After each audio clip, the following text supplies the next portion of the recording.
பகுஜன் சமாஜ் கட்சியுடன் கூட்டணி அமைக்க தயாராக இருப்பதாக சமாஜ்வாடி தலைவர் முலாயம் சிங் கூறியதை மாயாவதி நிராகரித்துள்ளார். லோக்சபா தேர்தல் மூலம் உத்தரப்பிரதேசம், பீகார் போன்ற மாநிலங்களில் பாரதிய ஜனதாவின் செல்வாக்கு கடுமையான உயர்வை கண்டுள்ளது. இதனால் பீகார் மாநிலத்தில் இரு பெரும் துருவங்களாக விளங்கிய ராஷ்டிரிய ஜனதா தளம், ஐக்கிய ஜனதா தளம் ஆகியன பாரதிய ஜனதாவுக்கு எதிராக பிரம்மாண்ட கூட்டணியை அமைத்துள்ளன.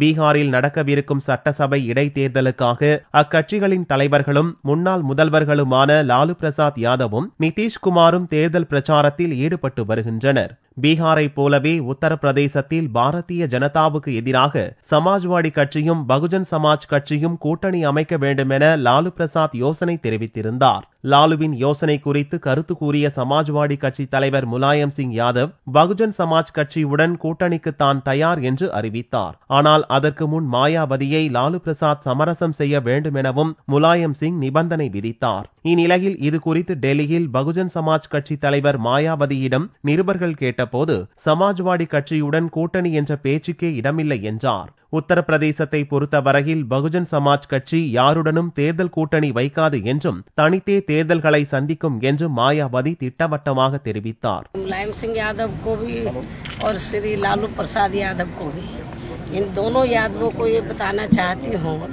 इन दोनों यादवों के लिए सत्ता पहले नंबर पर हो सकती है, मान और सम्मान दूसरे नंबर पर हो सकता है, लेकिन मेरे लिए और मेरी पार्टी के लिए, बहुजन समाज पार्टी के लिए तो सत्ता सेकेंडरी चीज है, मान और सम्मान पहली चीज है।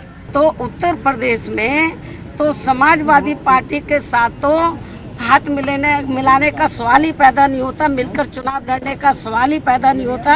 और उत्तर प्रदेश के बारे में मैं आपको ये बताना चाहती हूँ, உத்தரப்பிரதேசத்தில் மத கலவரத்தை தூண்டி விடுவதாகவும் பாரதிய ஜனதாவுடன் ரகசிய உறவு வைத்திருப்பதாகவும் சமாஜ்வாடி கட்சியை மாயாவதி மேலும் சாடினார். பீகாரை போல உத்தரப்பிரதேசத்திலும் மெகா கூட்டணி உருவாகும் என்ற அரசியல் யூகங்கள் மாயாவதியின் திட்டவட்ட அறிவிப்பின் மூலம் தவிடு பொடியானது.